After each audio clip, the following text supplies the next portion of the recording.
মুর্শিদাবাদে কার্তিক মহারাজের বিরুদ্ধে চরম নোংরামির অভিযোগ। জোর করে গর্ভপাত করানোর সাক্ষী মহিলা পুলিশে জিজ্ঞাসাবাদের সময় অসুস্থ হয়ে পড়লেন।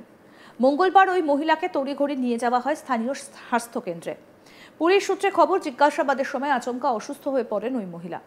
ইতিমধ্যে থানায় হাজিরা এড়িয়েছেন পদ্মশ্রী প্রাপ্ত সন্ন্যাসী কার্তিক মহারাজ। তার বিরুদ্ধে প্রতিশ্রুতি দিয়ে চরম নোংরামি, প্রতারণা এবং জোর করে গর্ভপাত করানোর অভিযোগ দায়ের হয়েছে থানায়।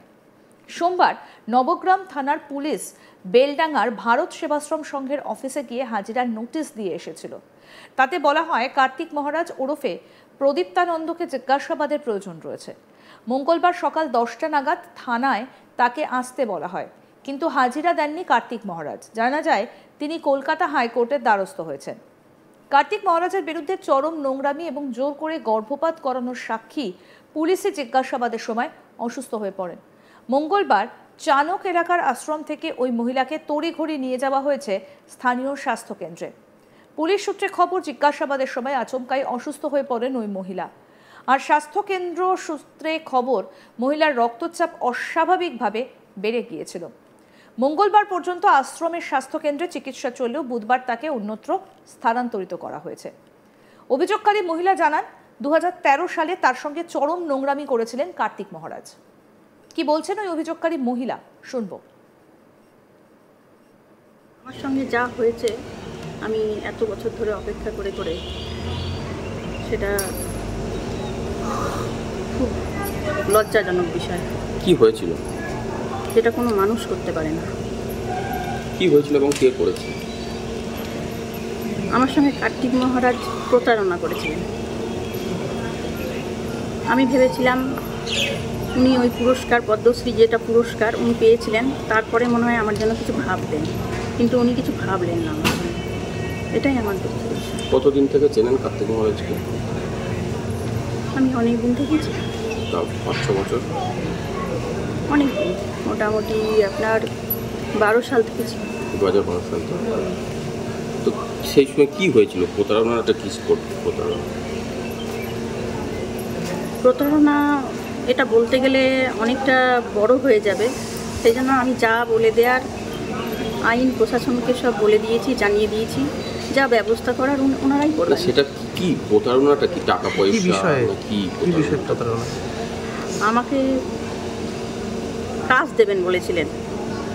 তুমি অপেক্ষা করো, অপেক্ষা করো। একটার পর একটা আমি অপেক্ষা করে গেছি। আমি যে স্কুলটায় কাজ করতাম, আদিবাসী আবাসিক স্কুল, সেখানে উনি আমাকে প্রথমে কাজ দিয়েছিলেন। তারপরে ওই দুর্ঘটনা ঘটার পর থেকে আমাকে উনি আস্তে আস্তে দূরে সরিয়ে দিয়েছিলেন। কত সালে কাজ দিয়েছিল? আমি 12 সালে ডিসেম্বরে ওখানে ঢুকেছিলাম। হ্যাঁ, 13 সালে জয়েন করেছিলাম। 13 এবং 14, 2 বছর ওখানে। তো সেখানে তো কাজ করতেন, তাহলে আবার কাজ দেওয়ার কথা কি হলো? ওনার সঙ্গে ওই যে উনি দুর্ঘটনাটা ঘটিয়েছিলেন আমার সঙ্গে। কি ঘটিয়েছিলেন? দুর্ঘটনাটা কি? দুর্ঘটনাটা হচ্ছে, কি আর বলবো, মানে খুব লজ্জাজনক বিষয়। এ তো আর মানে সবসময় মুখে বলা যায় না। যা বলার আমি সব বলে দিয়েছি আগে। আপনি বলুন কি সেটা তো বলতে হবে। কি ঘটনা? আমার সঙ্গে রিলেশন করেছিলেন। আমি ভেবেছিলাম উনি মাথার ওপরে, আমার বট গাছের ওপর, মানে বট গাছ যেরকম হয় সেরকম মাথার ওপরে ছায়া হিসেবে থাকবেন, কিন্তু তারপরে দেখলাম যে না, উনি শুধু আমাকে উপভোগ করার জন্যই এসেছিলেন। কি শারীরিক সম্পর্ক হয়েছিল? শারীরিক সম্পর্ক হয়েছিল। কত বছর আগে? 2013 সালে। আপনি কি তখন বিবাহিত ছিলেন? না, আমার তখন বিবাহ বিচ্ছিন্ন হয়ে, মানে একটা কেস চলছিল সেই সময়। 2013 সালে বিবাহ বিচ্ছিন্ন কেস চলছিল। তখন সেই সময় ওনার আশ্রয়ে গিয়েছিলাম। তিনি বলেন, 2013 সালে তার ডিভোর্স হয়। তার সঙ্গে চানক স্কুলে কার্তিক মহারাজ চরম নোংরামি করেছিলেন। কার্তিক মহারাজ যা করেছেন তার জন্য শাস্তি চাই। আর কি বলছেন অভিযোগকারী মহিলা, এবার সেটা শুনবো। 13 সালেই ডিভোর্স হয়ে গেছে। 13 সালে ডিভোর্স হয়ে গেছে? ওই সালেই হয়েছে। ওটা তো 5 বছর আগে শোনা যাচ্ছে। না, 5 বছর আগে না, ওই 13 সালেই আমার প্রথম যে বিয়েটা হয়েছিল সেটা ডিভোর্সের ব্যাপার। বিয়ে কত সালে হয়েছিল? বিয়ে হয়েছিল, প্রথম বিয়ে হয়েছিল আমার 98 সালে। তারপর? হ্যাঁ, তারপরে 13 সালে ডিভোর্সটা হয়ে যায় মিউচুয়ালের মাধ্যমে। উনিই করেছিলেন মিউচুয়ালটা। কে? কার্তিক মহারাজই করেছে। কার্তিক মহারাজ মিউচুয়াল করে দিয়েছিল। কি শ্বশুর বাড়ির লোককে কার্তিক মহারাজ চিনতেন? হ্যাঁ হ্যাঁ, শ্বশুর বাড়ির লোককে চিনতেন। আমার শ্বশুর মশাই ওখানেও ওনার ওঠা বসা, এবং আমার বাবার বাড়িতেও ওনার ওঠা বসা ছিল। হ্যাঁ, আমার বাবার বাড়িতে দোল উৎসব হয়, হ্যাঁ, প্রত্যেক বছর। সেখানে আমার বাবা ওনাকে ইনভাইট করে নিয়ে যেতেন। আর শ্বশুর বাড়িতে ওখানেও উনি যেতেন মাঝে মাঝে আমার শ্বশুর মশাইয়ের কাছে। শ্বশুরমশাইয়ের কাছে যেতেন। সেই হিসেবে আমি ওনাকে চিনতাম। তো এতদিন পর কেন আপনি কেস করতে গেলেন? এতদিন ওনার জন্য আমি অপেক্ষা করেছি, ওনাকে আমি সময় দিয়েছি। উনি সময় চেয়েছিলেন আমার কাছে, সেই জন্য আমি যা সময় চেয়েছিলেন তার থেকে অনেক বেশি আমি সময় দিয়েছি। আমাদের প্রতিনিধি সব্যসাচী কি প্রতিবেদন তুলে ধরেছেন শুনবো এবার।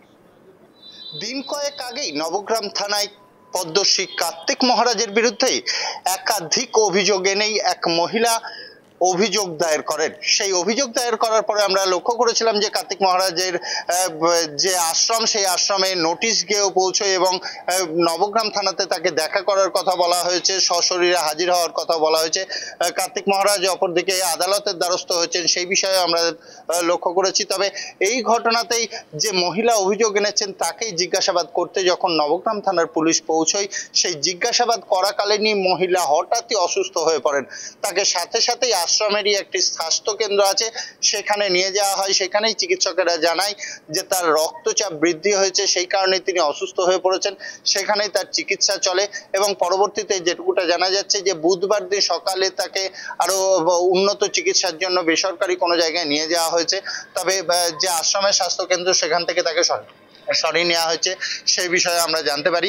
তবে মহিলা একাধিকবার সাংবাদিকদের মুখোমুখি হয়ে একাধিক বিস্ফোরক অভিযোগ তুলেছেন।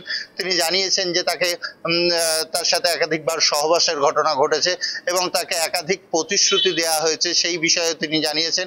এবং নবগ্রাম থানায় তিনি একটি লিখিত অভিযোগও করেছেন পদ্মশ্রী কার্তিক মহারাজের বিরুদ্ধে। এবং পাশাপাশি কার্তিক মহারাজের সাথে আমরা যোগাযোগ করেছিলাম। তিনি জানিয়েছেন যে রাজনৈতিক অভিসন্ধি ঘটছে, তাকে বদনাম করার জন্য, কলুষিত করার জন্য এই ধরনের ঘটনা ঘটছে, বিষয়টা তিনি অস্বীকার করে দিয়েছেন। পাশাপাশি তিনি একথাও জানিয়েছেন যে আইনি লড়াই চলবে। তার যে লয়ার, যে আইনি পরামর্শদাতা যারা আছেন, তারা এই বিষয়ে বিস্তারিত জানাবেন এবং সাধারণ মানুষ তার এই বিষয়ে কথা বলবেন, সে কথাও তিনি জানিয়েছেন যে সাধারণ মানুষ তার সাথে আছে। রাজনৈতিকভাবে তাকে কলুষিত করার জন্য, বদনাম করার জন্য এই ধরনের চক্রান্ত চালানো হচ্ছে, সে কথাও তিনি জানিয়েছেন। এখন দেখার সামনের দিকে কোন দিকে যাচ্ছে। তবে যেটুকুটা জানা যাচ্ছে, নবগ্রাম থানার পক্ষ থেকে দুবার কার্তিক মহারাজকে নোটিশ করা হয়েছে, সশরীরে হাজিরার জন্য নোটিশ করা হয়েছে। তবে দুবারই তিনি সেই নোটিশ প্রত্যাখ্যান করেছেন, এড়িয়ে গিয়েছেন। তার উকিল এবং যারা আইনজীবীরা আছেন, সেই আইনজীবীরা কথা বলবেন, সেই বিষয়ে জানা যাচ্ছে। এখনো পর্যন্ত দেখার সামনের দিন কি হচ্ছে। তবে বলাই যেতে পারে যে মুর্শিদাবাদের এই ঘটনাতে ব্যাপক একটা চাঞ্চল্য সৃষ্টি করেছে। এই কার্তিক মহারাজের বিরুদ্ধে যে অভিযোগগুলি এনেছেন মহিলা, সেই বিষয়টি এই মুহূর্তে চর্চার বিষয় হয়ে দাঁড়িয়েছে মুর্শিদাবাদে।